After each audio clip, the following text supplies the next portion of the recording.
যদি বলি রাস্তা তৈরির টাকা দিয়ে তৈরি হয়েছিল পথের পাঁচালী, বিশ্বাস হবে?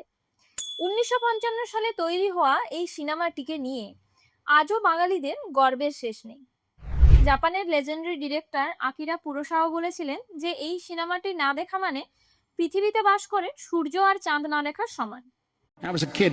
I was living in Lower East Side, and the first film that I really saw about India was Pate Panchali by Sajid Ray. সিনেমাটা যে কতটা অসম্ভব পরিস্থিতিতে তৈরি হয়েছিল তার গল্পটা হয়তো খানিকটা আপনারা জানেন, কিন্তু এই ঘটনাটি পুরোটা হয়তো আপনারা জানেন না। তাহলে আজকে এই পুরো গল্পটাই শোনাবো। সত্যজিৎ রায় তখন একটা অ্যাডভার্টাইজিং ফার্মে গ্রাফিক্স ডিজাইনার হিসেবে কাজ করতেন। সিনেমা বানানোর কোনো ব্যাকগ্রাউন্ড নেই, টাকাও নেই।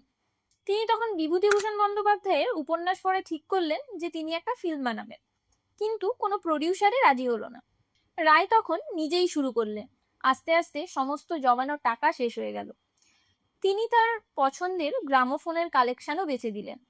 তারপর তিনি তার লাইফ ইন্স্যুরেন্সের পলিসিও বেচে দিলেন এবং সবশেষে তিনি তার স্ত্রীর গয়নাও বন্ধক দিলেন। শুটিং করতেন শুধুমাত্র উইকেন্ডে, কারণ তিনি তার জব ছাড়তে পারছিলেন না। তারপরেও তার সমস্ত পুঁজি আস্তে আস্তে শেষ হয়ে গেল, এমনকি তার অবস্থাও নিঃস্বপ্রায়। তারপর তিনি গেলেন ওয়েস্ট বেঙ্গল গভর্নমেন্টের কাছে।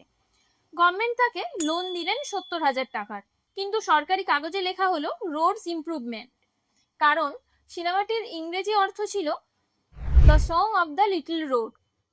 কারণ সরকার টেকনিক্যালি রাস্তা তৈরির টাকা দিয়েছিল।